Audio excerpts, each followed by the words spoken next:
This is an exciting time for the Brownfields program and for Missoula, and got more exciting a couple days ago. I'd first like to thank the Riverfront Neighborhood Group for letting us have this meeting, hosting this meeting basically. There's a lot of steps in the redevelopment of the sawmill site. The cleanup is the first step. That's what tonight's meeting is about. There will be subsequent meetings, several meetings with the neighborhood and with City Council about the actual redevelopment of the site. The city webpage will have a listing of when the meetings are, and the Riverfront Neighborhood Council has specific listings of when their meetings are.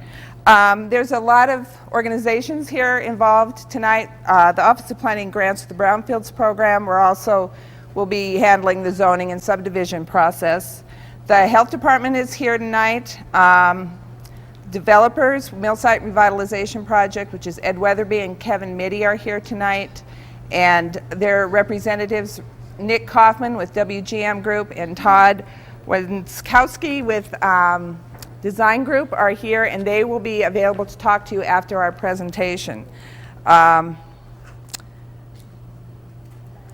We know you're real concerned with the latest what's happening here, and that will definitely be addressed tonight is the precautions you should take and what the city and the developers and the owners of the property are doing with the site. So I would like to, and I'd also like to introduce Kelly Schmidt with the Montana DEQ is here. She will be reading the voluntary cleanup plan and approving it hopefully at some point. So now I'd like to introduce Chris Nielsen-Sircone, who's with Geomatrix Consultants. Chris was a primary person on working on the cleanup plan. He's going to give you his presentation and then be able to take questions too. Okay? Thanks, Jennifer. When I work for Geomatrix Consultants right here in town, and I've been involved on and off with this project or this site for probably good 7 or 8 years. Started with the health department when I worked for the health department, and since then as an environmental consultant working on it. What I want to try to get through tonight with you guys is a couple different things. One, I want to go over the voluntary cleanup plan itself, the details of it, what assessments have been done out on the property, what those assessments have shown, what alternatives were evaluated and the potential for cleaning up the property, and what the preferred remedy is right now for cleaning up the property. After that, I have another presentation that I want to do related to the most recent fire that happened on the property and kind of update you guys on what has been done, what efforts have been taken to deal with issues with cleaning up the neighborhood and cleaning up the site. I'm going to show you some photos of where samples have been collected and what those results have shown and all of that. And then after all that, be opening up for questions both for the VCP itself, and if there's questions related to the most recent incident, we can kind of go through those at that time. So with that, I'll get started. The Missoula Sawmill site's had a very long history of operations on the facility in terms of who's been working and operating out there. And it's been a lumber mill since the 1900s. There's a typo there. It should be 1900, not 1990 to 1910. It started off with Findle Lumber Company. I don't have to necessarily go through all that, but what I wanted to try to demonstrate to you is that there's been a long history of operations there. It's been a fundamental thing in Missoula for many years. It provided jobs and opportunity for people there through the heyday of when the wood products industry was booming here in the Missoula Valley. And for those that lived here at that time, I think you can kind of remember the air quality in Missoula at that time wasn't very good to a lot of the mills, and so it has a lot of history. The operations at the mill ceased in 1992. It began when Champion International, who was leasing the property from Modern Plumbing, decided to not make a run at it anymore, and they attempted to sublease it to a number of parties, and it's been subleased throughout the years. Its history since that time to where we get to today. But I think it's important to realize that this site has been a long-standing mill site in Missoula, And if you ever walk out there around the site, you really get a sense of its history and how long it's been there, how large the site is, and how interesting it is, I believe. There's also been a very maybe storied history of investigation on the site, and that's the kind of stuff I want to talk to you about tonight.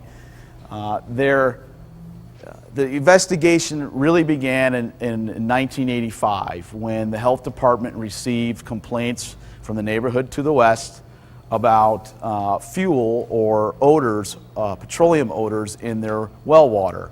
And at that time it was traced back to an underground tank that had leaked on the property, and I have a image of where that area is, and I'll show that to you here in a little bit. But it was found that that tank leaked, and subsequent investigations started at that time. The first initial monitoring wells were put in to demonstrate where that contamination was, what the concentrations were, and they were sampled for a number of years. There also was a gentleman that did his, Bill Peary did his thesis work out there to really look at the flow of groundwater on the property, how fast it flowed, where it went, and that was part of his thesis in 1988. And all this information I'm going to talk about is a building block towards the preparation of a cleanup plan. Hydrometrics was probably the first, that's a consultant firm that worked for Champion International. They were the first firm to really take a comprehensive site assessment of the site. It was done during the time when Champion was going to sublease the property to a company called Montana Wood Specialties, which was a group of basically workers that wanted to make a go at the mill site after Champion didn't want to make a go at it anymore. And as part of that, they did both a comprehensive phase 1 site assessment, involves history and those kind of things, or site reconnaissance, but they also did a full-blown phase 2 site assessment, identifying sources and doing initial sampling to determine whether those sources had contamination or not. That particular assessment, or those assessments, really provided the foundation for future assessments. They weren't the only thing that were used in subsequent assessments, but they did provide a good foundation of where source areas were. In 2001 was the first assessment that was done with the City of Missoula brownfield funds. It was in 1999 when the city applied for funds. They got money in 2000, and they hired Maxim Technologies at that time to do a follow-up assessment to further define the extent of contamination on the property. That was done in 2001. There was a gentleman in 2004 that had interested in buying the property, a gentleman named Mike Barnes. Some of you might know that name. He was interested, and he went out there and did an assessment, made some claims that there were some areas of contamination that maybe weren't addressed in the other assessments previous to that, but never really provided any data to determine whether they were or they weren't. But that assessment also was used in future assessments to define what was done and determine what might be out there. In 2004, there was also a waste oil tank that had an above-ground tank that still had fuel in it, and that tank was pumped out. And the most comprehensive assessment, the latest, was this year in 2005. And again, it was done to fine-tune where things were to be able to prepare a technically defensible voluntary cleanup plan. And that's where we are at tonight. And that plan has been submitted to the DUQ. So that gives you a sense of kind of what's been done. Now, to give you a feel of the things that were assessed during the assessments, one, there's been a comprehensive groundwater characterization on the property for petroleum constituents, solvents, metals, the potential contaminants of concern on the property. And those are the three main potential contaminants of concern. There was a site-wide surface soil characterization. Samples throughout the property were sampled on the surface of the soil for metals, for petroleum constituents, other constituents to determine what might be in those samples, and I'll go over what was found here in a minute. There was a comprehensive subsurface soil investigation in the main source areas. Again, I'll talk about it in a second. There was a full-blown wood waste characterization, both where the wood waste is located and what depth it's located. And the wood waste has issues not only for the generation of gas that might be flammable down deeper into the wood waste, but also has an impact on development of the property as well, because if you're going to build a building over wood waste, you either have to pier to the ground, to the solid material underneath it, or you need to remove it.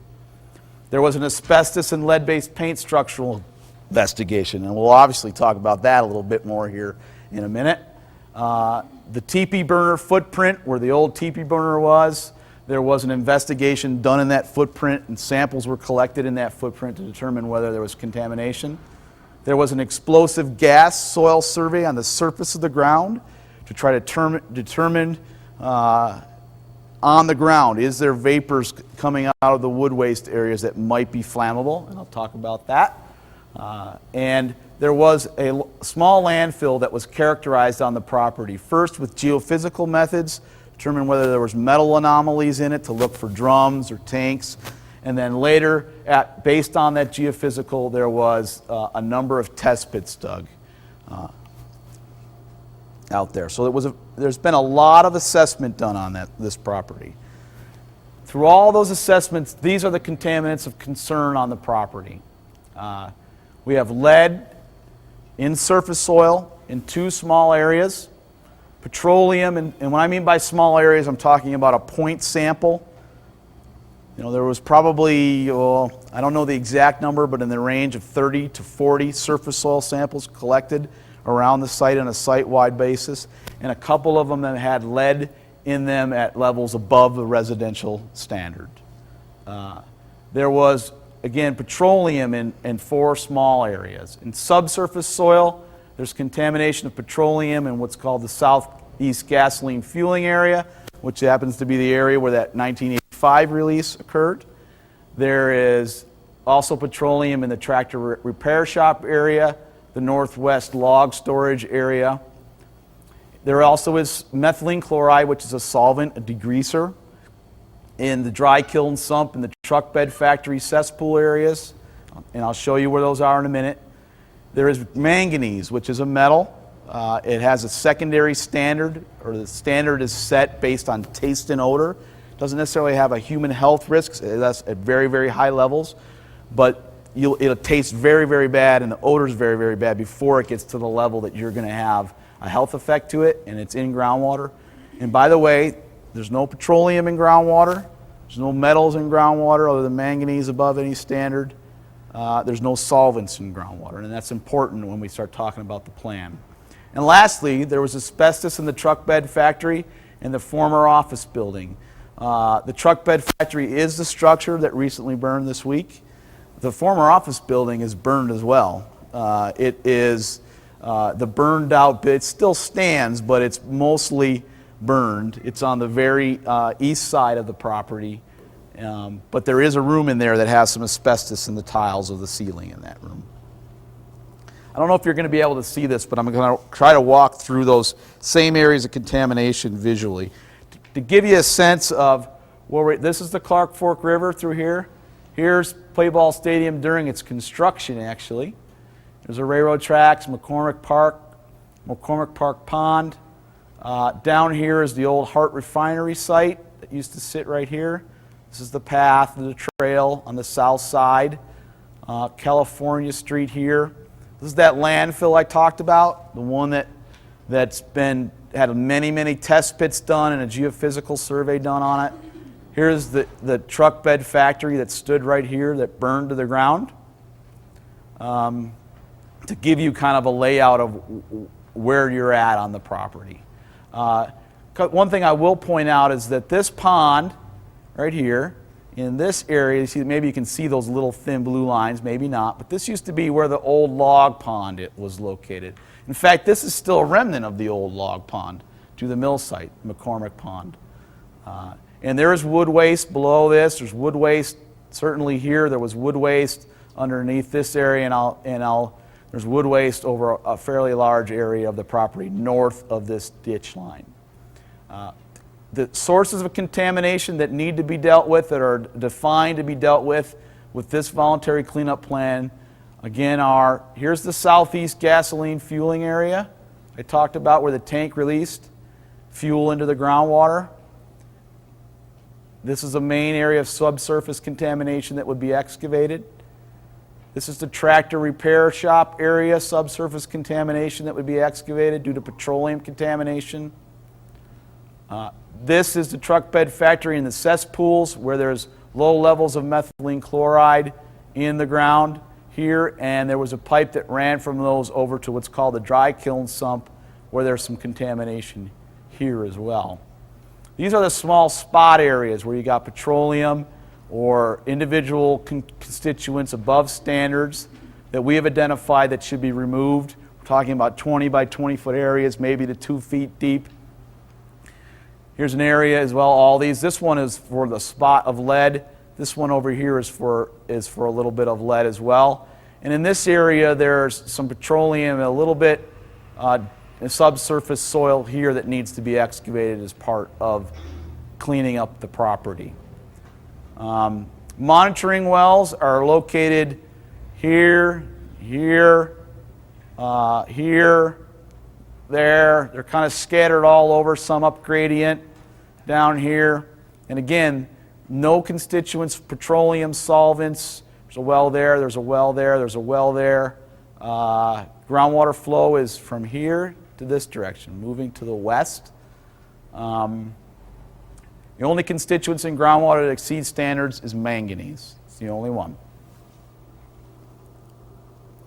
Talking about manganese, you're not going to be able to see this. There is a poster back there, and I would invite you guys after the presentation, after comments and questions, I'll be back there, and I can walk through anything with you guys back there later on if you want to have more questions, or maybe you're shy or it doesn't really matter to me. But I'm there for questions to help answer anything you might have. This slide just shows data. What the data generally shows is that this well is not contaminated with manganese above the standard, but nearly almost every well on the property is contaminated. When you get off the property, right along the edge of the property, manganese is elevated above the standard. But when you move out in a down gradient direction, the manganese is not present in groundwater. And the reason why we believe that is because the manganese is not actually something that was released in like a chemical or anything like that on the property. The manganese is actually in the parent rock, in the aquifer itself, okay? In the material that the water's flowing through underground. What releases the manganese to the water is all the things that cause reduced conditions in groundwater, or anoxic conditions that deplete the oxygen in the groundwater. In an environment, in a geochemical environment, when there's no oxygen and you have manganese in the parent rock, just like iron as well, the manganese goes to a dissolved form. So when you sample it, you see it, okay? Once groundwater moves out of the area where there's tremendous amount of reducing conditions and hits more oxygenated groundwater, the manganese is bound back up and it is not present in a dissolved form, okay? What are the sources of all the reduced conditions? Well, there's a tremendous amount of them. There's all this wood waste and water, saturated wood waste, upgrading of the site. There's wood waste fairly deep on the site. Over a large area. Roughly, if I was to draw it, it goes something like this. All that area has wood waste in it. There's a large sawdust pile right here. Okay? Other things that cause reduced conditions, petroleum, or release of petroleum to groundwater. The microorganisms eat it, and while they eat it, they deplete oxygen. It's an aerobic process, okay? And it depletes, so all the former releases that have been on the site related to petroleum have the ability to reduce conditions. That's why there's manganese in groundwater above the standard. It's not that there was a release of manganese at the site. I wanted to talk just a minute about what the proposed cleanup levels are for this particular site.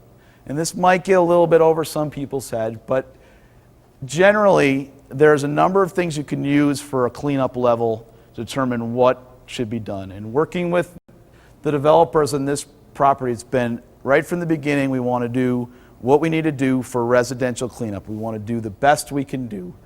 And that is essentially use screening levels. Screening levels are levels that EPA uses and the state use to determine whether a site should even be on the list of a state Superfund site. They're not levels that a risk calculation is calculated to try to come up with a new number for a site. They're generic, and they're used by regulatory agencies to say, if you were to go out on a site and collect a sample, if the level was below that, you would not even go back to that site to go back and do any additional work. Okay? And so these levels that are used for cleanup levels on this site are screening levels. They're PRGs, they're called. These are levels that are contact levels for ingestion at the surface of the ground. The DEQ has Tier 1 risk-based cleanup levels. Again, both of these levels that we're using are for residential exposure. There's also levels called EPA soil screening levels, or SSLs. Those levels are set. They're supposed to take into account the potential for that pollutant to leach to groundwater. So they're not a contact risk level. They're the potential for it to leach to groundwater and then be in groundwater and consume it through groundwater consumption or breathe it through showering or whatever. So those levels are set where it's believed if the level's below that, it's not going to impact groundwater.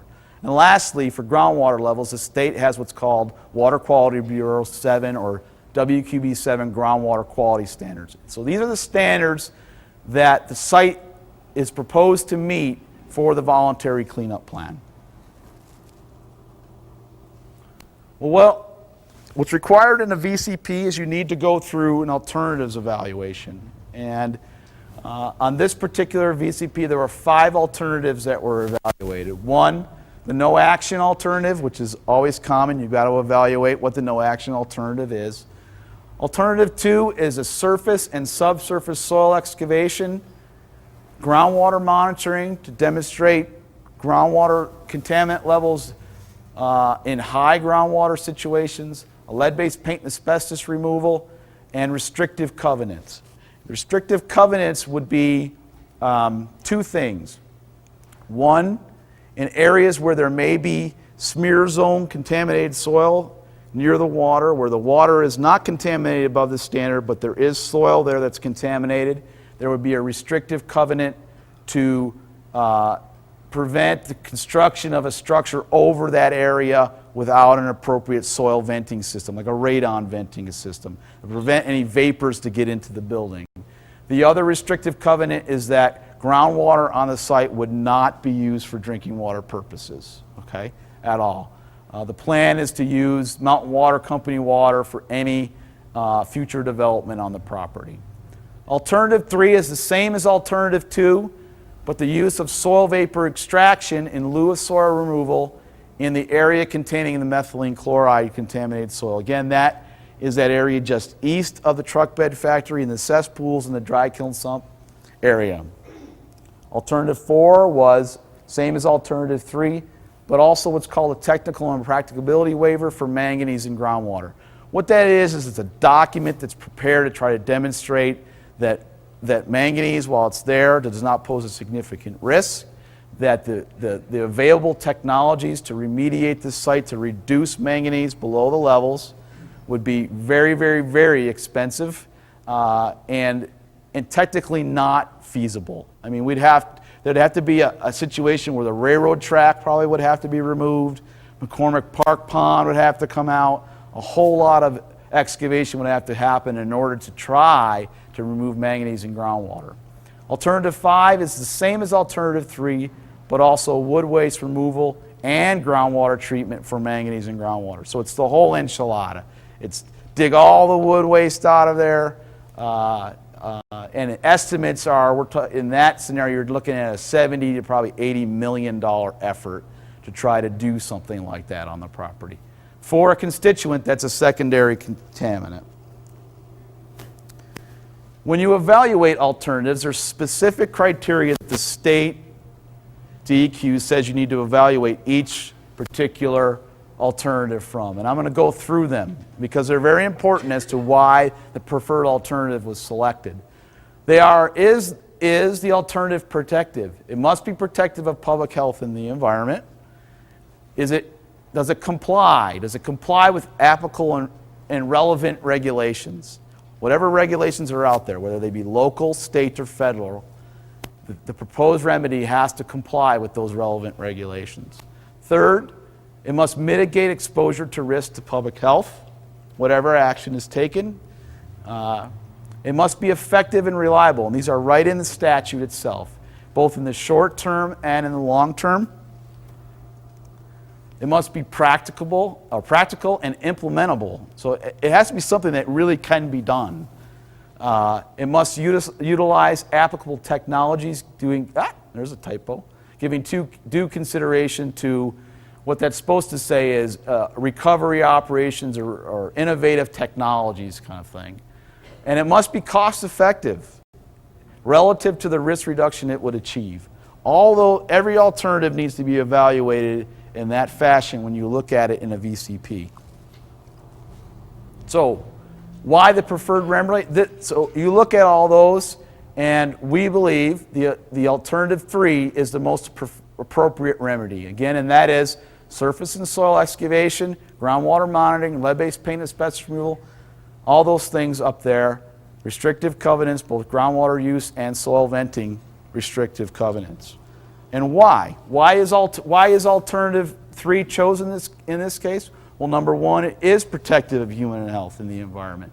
It excavates the areas of subsurface soil and surface soil where there might be exposure to people. It complies with all relevant environmental regulations and standards. It mitigates human health risks to acceptable levels, and in this case to screening levels, not to risk-generated levels, but actually screening levels. We believe it's more reliable and effective in the long term than soil removal alone, alternative 2, mainly because it includes SVE for methylene chloride soil. Methylene chloride is a solvent. It has the potential to leach to groundwater. If it gets in groundwater, it's a more recalcitrant type of contaminant than petroleum. By taking a more proactive stance to put in SVE all the way down to the water and vent that soil out, we believe to be more reliable and effective. It can be implemented, and it's cost effective as compared to other alternatives relative to the risks reduced. Okay, so yeah, you could spend $80 million on digging all this up, but you're not going to get much risk reduced in doing so, because what you're dealing with is manganese in groundwater, which is a secondary taste and odor standard. Okay. And it's important to consider when you're doing a VCP. The last thing I want to go through is to kind of give you a sense of the process here and what the process will entail.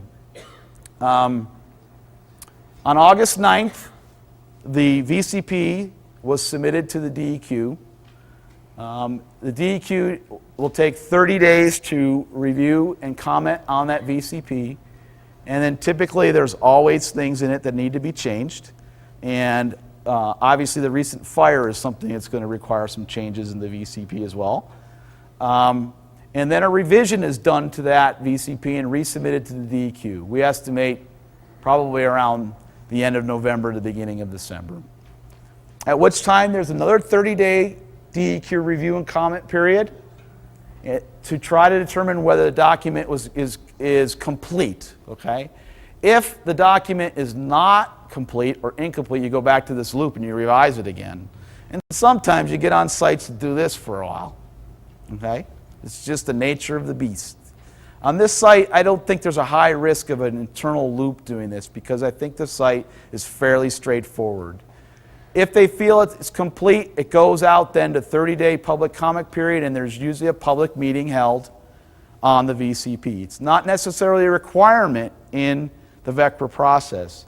It is if a health official, local health official requests one, or if 10 individuals submit comments that request a public meeting. Most likely, I don't know if I've worked on any project in Missoula where the DEQ hasn't held a public meeting on a VCP. If the DEQ determines that there's no changes necessary based on public comment, the DEQ would approve it. If they think that there was comment made by the public that's important enough to require changes to it, it goes back up to this loop again. If they approve it, There is a process where obviously we go out and we clean it up and we implement the cleanup. We prepare a document that shows what we've done, all the data to demonstrate that it's been done.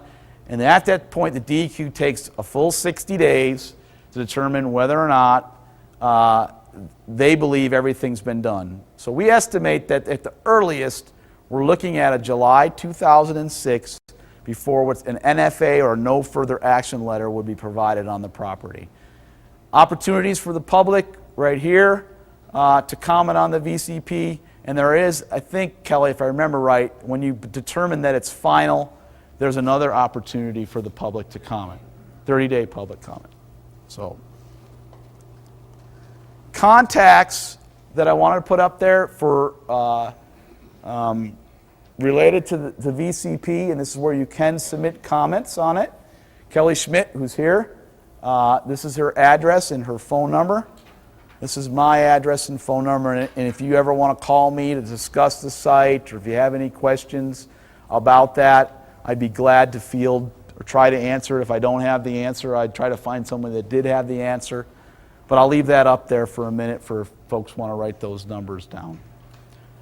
With that, I would like to kind of sort of transition the meeting to another presentation on the most recent events at the sawmill site, the fire, and then we'll take full-blown comments from everybody on either the VCP or the fire incident. If I can.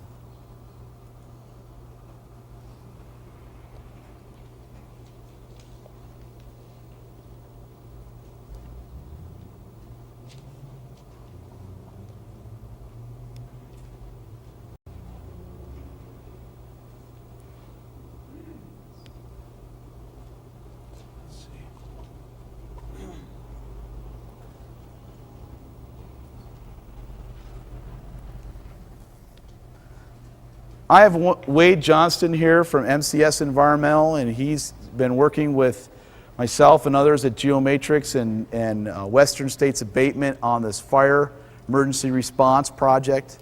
And he's here to support me, mainly, and to help answer questions that might come up during tonight's meeting, because I think there's probably some people that will have questions related to this. This has been a rough week.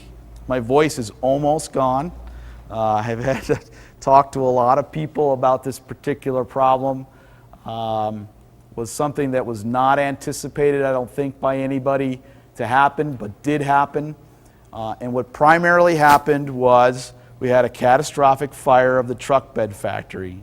The truck bed factory was a very, very large building, 62,500 square feet roughly, and the entire roof had a felt material that had very thin felt material that had asbestos in it. And during the fire got hot enough, and this material in a cloud of smoke went up and deposited in many spots. And primarily, there's quite a bit still in the source area, in the foundation area of the building. It kind of collapsed in. There's some just west of the building, and there's some in the neighborhood. And what I want to try to do is kind of show you guys what's been done so far related to that problem, the samples that have been collected. There's been a number of them, both physical samples of the materials in yards. There's been ambient air samples taken in the neighborhood to see if there's asbestos just in the air in the neighborhood. There's been samples collected on the workers out there due to OSHA concerns, and those people are at the most risk because they're out there actually doing the cleanup work out there. I've got a few slides I kind of want to show you, and then we'll open it up. This is what the building used to look like. This is actually taken the day of the fire. This just happens to be out there when we took some photographs of it, the day of it, and that night the building ignited on fire. Let me see if I can get my bearings here. This is north. That direction would be north. You can see the towers of the footbridge right there. So this would be the south end of the building. This would be the east end of the building. It's believed the fire started in this corner of the building based on fire inspectors. I don't know how they figure that out, but somehow they figure that out. And the whole building burned to the ground. This is what it looks like now. and this is a picture of the crew working to separate out metal and wood. That there were large, really large, nice beams in this building that burned. They were salvageable to be used later, and it's unfortunate, but they did burn, and those are being separated and hauled off site to the local BFI landfill. Any material that's like this stuff that's mostly ash that might have a little bit of asbestos in it, or asbestos in it, is being considered all to be asbestos and will be disposed of as asbestos-containing materials. But the metal and the wood beams that are pure wood are washed off and hauled off as other waste. Inspected as well. This slide gives you, I just want to give you some bearings here. This is the site. Here's where the truck bed factory was located. I think everybody kind of knows this area. Here's Leola and Russell Street, Reserve Street. I think this is River Road. That's maybe, no, it's River Road right there. This is 3rd Street. No, it's down further. Down at the bottom. See, there you go. The scale is closer than I thought it was. But anyway, it gives you a sense of where the site is in Missoula. This is the area that initially, after the event occurred, that the street department graciously offered, and we accepted, that they swept all the streets. The city street department went through and swept all these streets. Health department was instrumental in helping us with that, and actually was initially the one who said, let's get on and do that, because it poses the greatest risk is by pulverizing any of that material by cars driving over it and putting it into the ambient air. So all these streets were swept by the city street department fire was on Tuesday, on Wednesday, okay? Yesterday. Seems like a long time ago. This is where ambient air monitoring has been sampled. Essentially, you put a pump out there and it has a cartridge, and you let it run for a period of time to kind of look at whether there's any asbestos in the air, and all the samples to date have come back negative.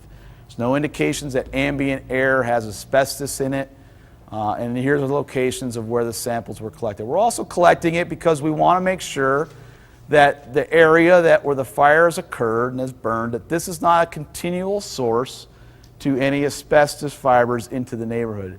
So that area you saw all charred up, we have a fire hose, a 3-inch fire hose. That area is wetted. Today was a good day because we got quite a bit of rain to keep it wet. But we have air monitors set up so that nothing's coming off the site. Does that include the smoke that's been coming off the site when they've been knocking down the hot spots immediately after? It doesn't monitor for smoke, but it monitors for asbestos in the airstream. Asbestos in the smoke. Yeah, and asbestos in the air, whether it be smoke or not smoke. Well, there's a little bit of a difference between the ambient air, such as today when it did rain, the smoke that emitted from the fire, and subsequent cleanup by the fire department as they were putting down hot spots, which actually inundated parts of the neighborhood where you don't have monitors. The smoke did. Last night you couldn't go outside. Last night? Day after The fire was put out, fire, yeah. oh, so Wednesday. Stirring it up, and let me tell you what, it was tremendous, Okay. really active. Okay, is there anybody here from the fire department? See anybody? Your ambient sites there do not include the wind, which was to, I'm going to say, north, west, heading down towards Idaho Street, Montana Street. So you would like to see an air monitor placed some Just go straight north here? to the river. Yeah, all along the residential areas in there. Okay. We'll see the next time. The question is, the ambient air may be clean, but the question was, did that smoke contain Well, asbestos? And this is a good question for you. How long have the ambient air monitors been in place? Well, those samples were set, we had samples that went out yesterday. He can't hear you. We had samples that went out yesterday that we collected data on, and then we had samples that went out today that were ambient samples that we'll get results on tomorrow. So those samples are from yesterday. The samples that we had were collected probably during the day, and the levels would have been, I think the high level was at 0.002 fibers per cubic centimeter. Clean air in a building after an abatement project would be at 0.01 fibers. So those levels for fibers in the air would be at 1/5 of what would be considered clean air in a building that had had abated in. But if I'm not mistaken, nobody was there sampling In the evening, residual smoke. that's correct. When we left the site, which was about 5:36, 6:30, sometime along those lines, we, just let me stand up here. The fires were essentially put out, according to the fire department. We had an excavator working with them to identify hot spots till about 2:30, 3 o'clock yesterday. They had apparently put a fire watch on the site last night, and so the smoke coming off that, when we had left, we had thoroughly wet that site. And so the smoke and steam, that would have been last night. Last night there was fire on. You're saying last night there was fire that occurred here? No, it wasn't fire, it was just really acrid smoke. Okay. And it started probably about 6:30 or so and lasted till about 9:30. Okay. It's That's the first we've heard of that. That's news, that would be news to me. So when we had left, we had spent, well, the fire department had spent the day wetting and hitting hot spots. And then when we had left, we had thoroughly wet the site.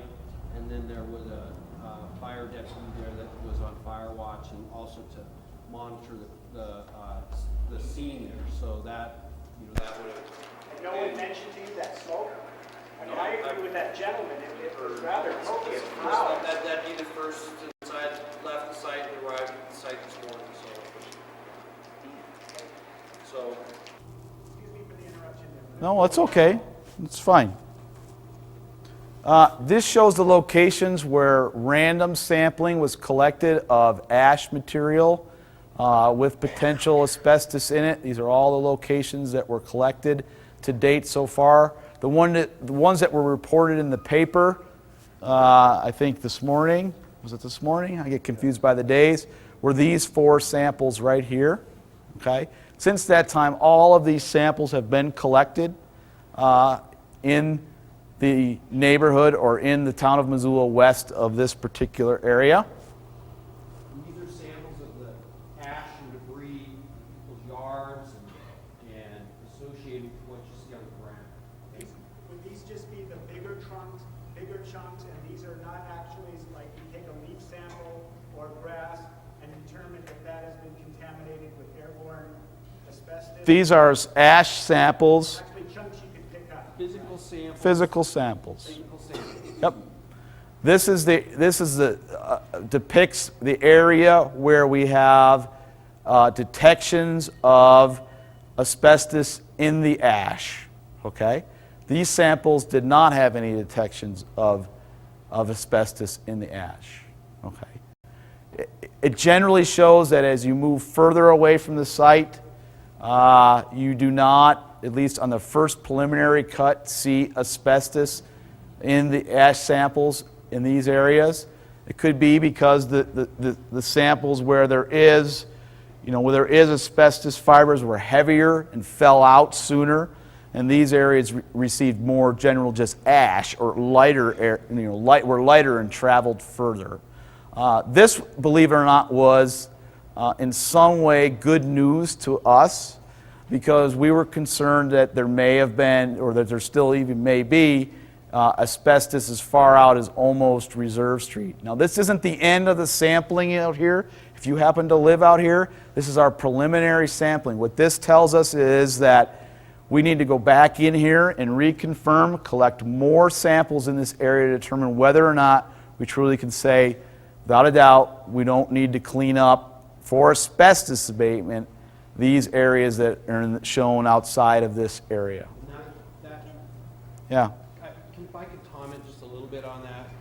That sampling event, which will be extensive, will be taking place tomorrow. That's one of the first things that we'll be doing tomorrow. And the sampling event will be exclusively outside of that box. So we're going to be running at least probably 50 samples out, just exclusively in the perimeter side of the boxes there to further define what it is that we're dealing with outside of this box. Okay? Can you describe this box by street names? This is, I think, LaFray Lane. This is... Yeah, 2nd Street. This is... No, Dakota is here. It's Idaho, I believe. Idaho Street. Right here. Yep. Yeah. Second question, how come there wasn't a further to the south? There's no... Right in that, I live right there in California. Right, 106, right here, or here? right there. Okay, I've got a lot of large black chunks in my yard. okay. Well, you want to... In our initial reconnaissance and looking around, This sample map right here, these samples just came in just like a couple hours ago. I know that you have those samples over there. I've been by there a number of times. So this map is samples that are positive. It is not necessarily inclusive right up close there of what we have. I know where you're at. We're getting in there. Hey, Chris, yeah. are you going to sample anything other than just the chunks of material that you find? Do you sample like the soil, the grass, where maybe fibers are and they need to know or worry about that at all? It's a good question. We have not met with the health department, I guess, yet, as to what the criteria are going to be for saying we're done with cleaning up an individual yard. What you should know, I guess, is a couple things, I guess. One is that the asbestos that's present in these samples is a chrysotile asbestos, which is the most common form in building structures. It's not the same thing that's in Libby, okay? It's a different asbestos altogether, okay? It is the same form that's in your brake pads on your car. In fact, your brake pads on your car have 50% of that asbestos in them, okay? So there is a concern if we go around sampling yards, we're probably going to find it in yards because there's cars driving all over the place and braking all over. And so we need to work, I guess, with the health department is to come up with criteria to say, you're done with this one. Now, if someone says, geez, I want you to come out and I want you to do it, and they're just like, I don't think you've done enough, we're going to listen to that, and we're going to try to go to the extra mile to get whatever they would like us to do out of their yard. Yeah. The responsible party is the entity that is leasing this property, which is Idaho Timber of Missoula, Inc. They are the responsible party. They leased the buildings and had responsibility for the building. Okay? One more comment relating to this woman's question about whether or not you're sampling, or the health department wants to sample the ground.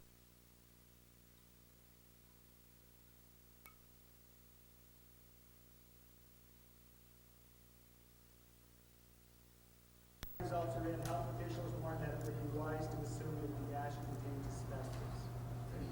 So things like not mowing your lawn, you might not want to be digging your gardens if you're in that area, et cetera, until the health department, and I assume they're going to be doing more extensive sampling based on this release. I don't know if the health department's going to be doing more sampling, but we certainly are. Or you, We are. We have teams that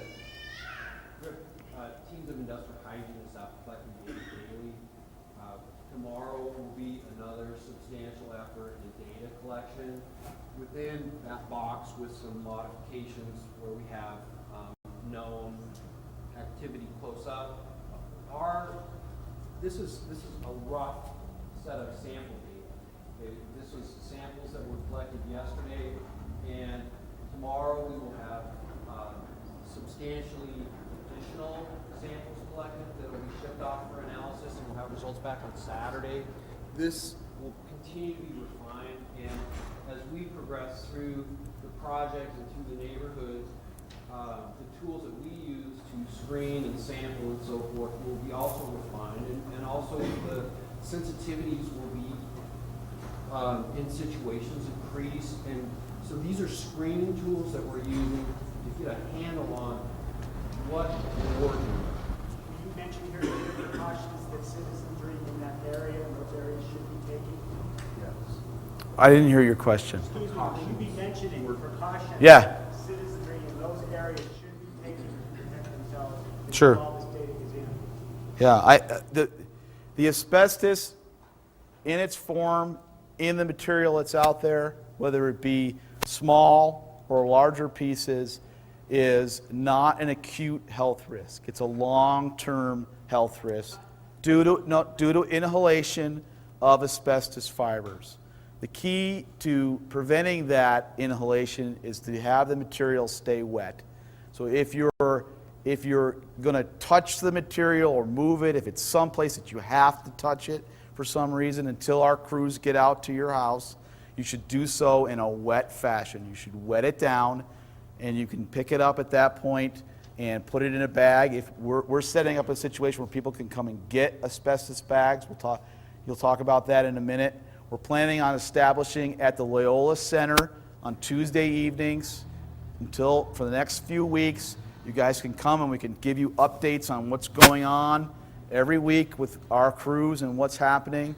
But we have bags, and we can provide bags for individual homeowners if they want to, in a wet fashion, pick this material up. If it's in your gardens, if it's on fruit or vegetables, thoroughly wash your fruits and vegetables, and then there is no risk of the asbestos that's on those vegetables. I'm going to take issue with that. What if it's in the ground, it's in your gardens? Like, Excuse me, go ahead. if there's pieces of asbestos in your ground and they're there, then we need to get those picked up. Okay.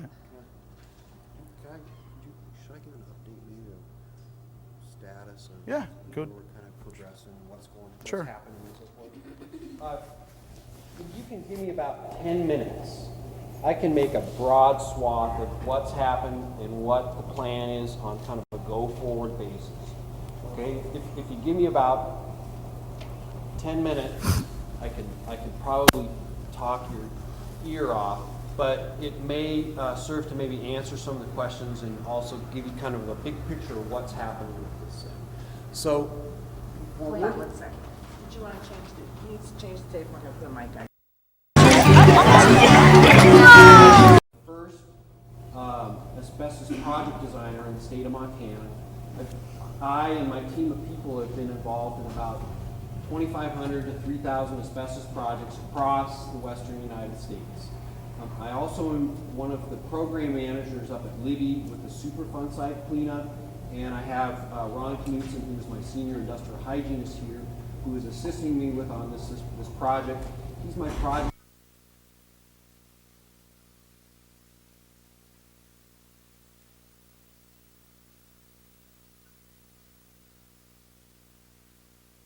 Locals here in Missoula, we care about what's going on, and this is a big thing to us.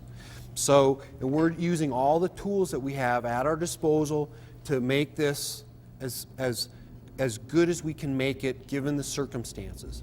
We're rolling in, continuing to staff up, collect data. All those things are going on as we speak, and we are processing that information as quickly as we are able to. So that's just kind of a little bit about us. So we started out, we mobed onto the site. We had probably a staff on Tuesday afternoon with 10 or 12 people. the progress at that point was very slow. We were also working in highly contaminated areas just to the west of the burn site there. The fire was still going on, and progress was very slow. At that point, the next day, yesterday, I think we had a staff of about 16 people out in total collecting data and doing cleanup activities. Today we had a 16-person crew. By Saturday, that crew will be twice the size. So come Saturday morning, we will have a crew that is twice that size. Production rates went from half of a home maybe on Tuesday to yesterday dealing in a couple of homes to now we're starting to deal in city blocks. And that's only going to get better. We're going to have more people. We're getting a handle on what it is to get the gross removal cleaned up. I have equipment coming in, and we're going to be bringing on some new tools. So we expect to be progressing through this thing much more quickly as we are ramping this thing up. So while that is going on, we will continue to gather data with our industrial hygienists to refine what the contamination levels are, the extent of those levels, and to monitor the air and so forth within our work area to determine what the health levels are, what the risks are, so that we can then make good decisions then the next day for our progression of work activities. We are continuing to work with Chris and the rest of the team to develop kind of a toolkit that we can use to comprehensively deal with all the issues, which are substantial. This is a substantial process. And so, and tomorrow morning, today we had 2 people manning the hotline, gathering information. I think that have we called everybody back on the hotline at this point? Okay. We have another person on staff that's coming on to man, so we'll have 3 people manning the hotline. We are continuing to progress from the source, moving out through the neighborhoods. We're wetting the source. We got the fire out essentially yesterday for the most part. It doesn't sound like we got it completely out last night, but we got the source fire put out yesterday about 2:30 or so. We have been segregating the waste stream, cleaning the large pieces, inspecting those pieces. We had 3 loads to the dump today. We have yet to haul any asbestos debris to the dump. That waste stream will be starting to load on Monday. We'll be loading and hauling asbestos waste off of our source site here. We are continuing to monitor that site and keep it very wet so that we don't get dust and debris and emissions coming off that site for recontamination out to the environment. I anticipate that source site will be substantially clean come next Friday. So the source should be gone about a week from today. In addition, our focus is to focus moving west, and then we'll have crews going out and hitting trouble spots. So I'll be holding back teams of people to go out and deal with issues that are specific and immediate that we need to jump on. Tomorrow we're going to be bringing online a new piece of equipment, which is a specialized vacuum system that goes out, and it doesn't have any emission points, so it doesn't generate any dust outside of the self-contained unit. It's wetted, and my plan is tomorrow is to go out and continue just to collect in a random fashion large gross amount that's out in parking lots and driveways and streets and things like that. I want to get stuff knocked down as much as I'm able to that maybe is going to be moving around in my work areas. Depending on how tomorrow goes, We may have another day of just doing general cleaning throughout our work areas. Or if tomorrow goes as we hope, we may focus in and start using that as a tool with our cleaning crews kind of moving through these areas. Today was a pretty good day for us. It rained, which is a good thing, and we're starting to make some progress rather than house by house. We're starting to move through on a block by block basis. Now, these areas that are shaded green are probably cleaned up to a 85% level. So these are not final cleaned, but we're moving through and we're getting the bulk of the debris out so that we are helping to prevent re-entrapment and so forth with the bulk of the material. So that's kind of where we are. We will be continuing to gather extensive amounts of data, and that'll be happening. If you follow this, there will be a continual collection and analysis of the data, which will help us refine how this process unfolds. So that's kind of where we are. Wait, Yes? we got the streets blocked off to prevent through traffic. Thank you. So we don't want that happening. I'm sorry. Should we be blocking the streets off until we get more of this? Well, the city did us a big favor. They came through and they got the bulk of the material off of the streets. Tomorrow morning at 7 o'clock, I'm going to have crews out running around on those same streets, getting up other material that is out there, okay?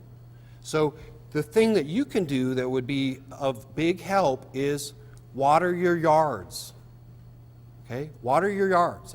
That's a big thing that'll help us. And the mowing issue, we're working that out. My recommendation is if you don't have to mow your yard, we're going to get to you as quickly as we are able to. I anticipate being able to go from a production of this to multiple blocks being completed in a day.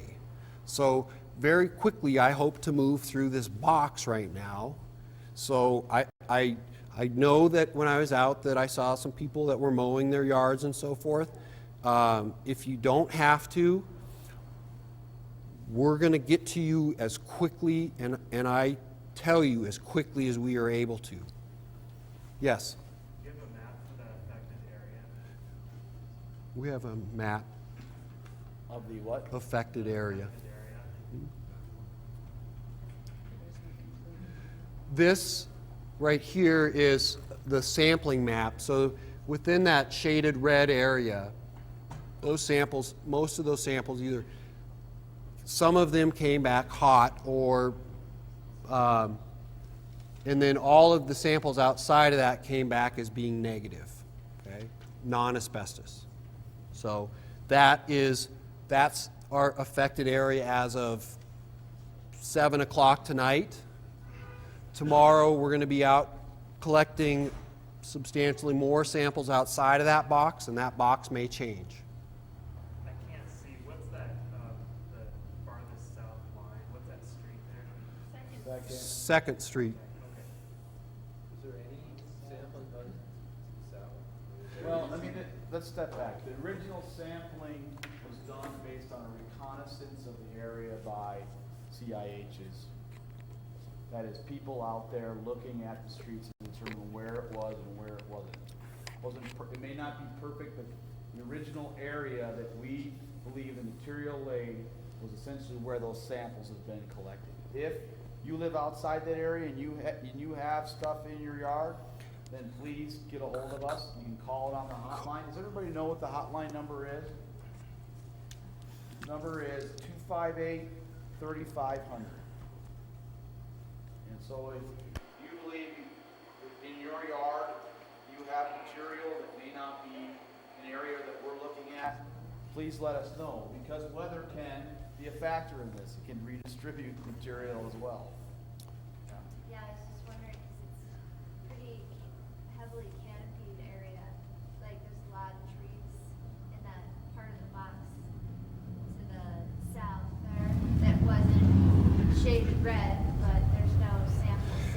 it possible? We will I will specifically, we will take a swath of sampling events through there tomorrow morning. Okay? And my suggestion is if you see something on this map, give that hotline a call. We are paying attention to the comments that come into that, and those are getting out. The comments that come in, we pay attention to. Okay? I think, did you have a... You know, I've been trying to make this more comment and images for a while. You see the diagonal line there in the right bottom corner, that's the rail line. Here you go, Chris. And then Third Street is the bottom street above where it fades out. We've got ash on our lawn down there, and of course all the This diagonal line, yeah, Dan? in other words, come on down. Yeah? Down there, right there. We've got ash on our lawn, and of course I'll report it to the hotline. It's not something you can need to make note of right now, but Okay.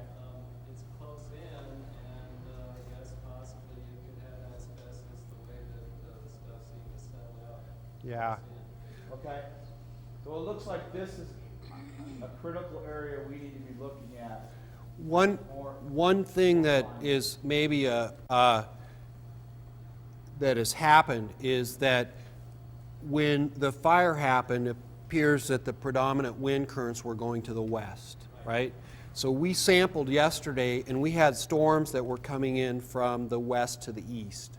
And so when these samples were collected, they were probably reflective of what we were seeing for ash, but obviously we've had a storm event, and this may have changed.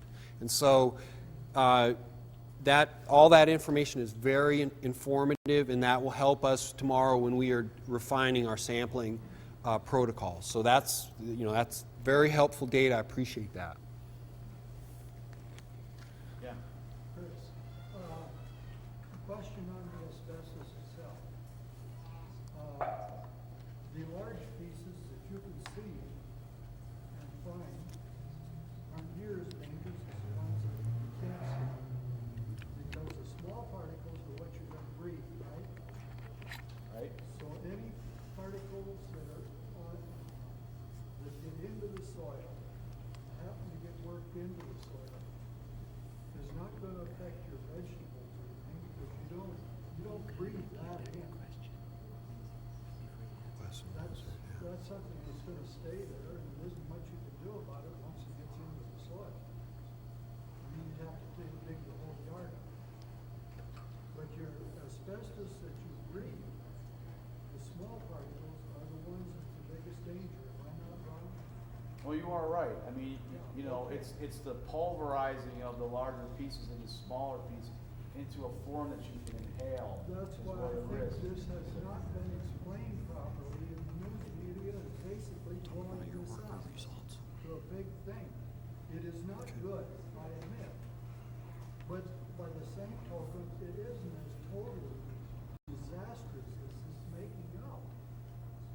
Well, I may share some reviews, but I also feel for the people that live in this area that now have material all over their yards, and they're concerned. They probably have children, they have gardens, and it's affected their way of life. What we want to try to do is get them back to their way of life as fast as possible, take care of this problem as And I fast wanted as to ask possible. this gentleman, is that equipment that you're getting in, is that going to be a vacuum type equipment? It's a number of things. So we have one very large vacuum system right now on site. We have another one rolling in tomorrow morning, and then there's a third one up in Libby that will be released a little later here. And so those have the ability, we can run 4 people off of one of those vacuums, and then we have a fourth vacuum that is down right now that we have to bring up. So we have HEPA vacuums. We're using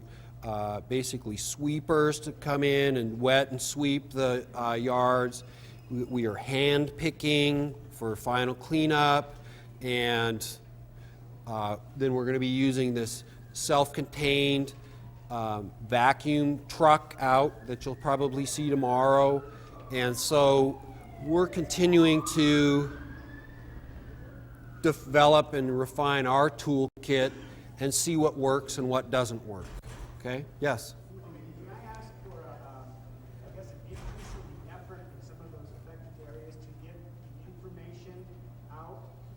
The neighborhood or where I live, we have not been contacted by the health department at all until this afternoon. I had to call them specifically, and I maybe live 150 yards from that building. It burned. There was a newborn child next door to me who's a month old. They had not been contacted at all. No flyers, nothing about the potential risks. And I'm granted you've got your target areas, but I would implore you to perhaps make this information more readily available to the neighborhoods so people who don't get the Missoulian, don't watch the 6 o'clock news are aware of it. Sure. It's a good comment. Very good comment. Thank you. One of the things I suggest is probably washing off your roof and that sort of stuff too. That is another tool that we will be using. In doing my reconnaissance today, it looked like a lot of the gross debris on people's roofs is probably washed into the drains and so forth, but that certainly will be one of the tools that we will be using, yes. So my business is in a two-story building. Who's responsible for hosing down a roof that's 26 feet? I'm not getting up to it. It will not be you that's having to hose that. It'll be our crew. That'll be my problem. That's my problem. Your roof is my problem. Because I'm on Prince, so I'm really close to that. Mm-hmm. Tuesday, I didn't get into my business until about 11 or 11:30, and I saw Called HEPA, High Efficiency Particulate Air Filtration. The cartridges are purple cartridges or magenta, and they filter out 99.97% of particulate down to 0.3 microns. And a human hair is about 20 to 30 microns in diameter. Okay, so it's 1/50th or 1/60th the diameter of a human hair that these HEPA filters are filtering out. Now, we monitor and have a substantial amount of data coming back from our workers that are working in and around the cleanup. And the highest level that we've had on a worker has been 0.05 fibers per cubic centimeter. Now, the permissible exposure limit is 0.1 fibers per cubic centimeter for asbestos abatement workers. And at 0.1 fibers per cubic centimeter or greater, we need to put them in a half-face respirator with the HEPA cartridges on it. So the highest fiber count that we have had so far is 1/2 of the permissible exposure limit. So at this point, those people are, we would not have to have them in respiratory protection based upon the data that we have at the moment, but obviously we do have them in that respiratory protection. Okay. In that corner, to kind of talk, if you want to get a sense of the timeline related to potential development of the site, and I invite you to come back if you have more questions. But thanks for coming. And Tuesday night at 7 o'clock at Loyola, we're going to have a meeting there, an update on the progress of this cleanup, and I invite you to come. And we're going to be doing that weekly until we have the problem fully taken care of. Thanks. Thank you.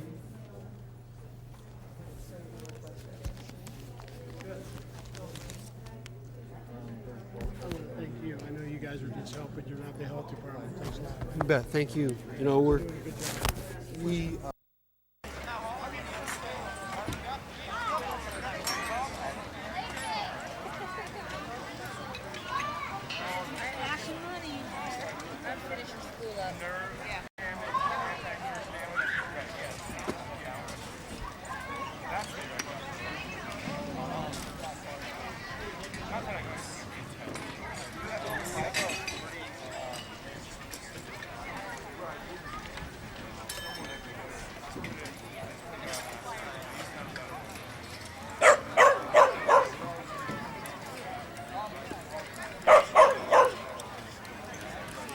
right?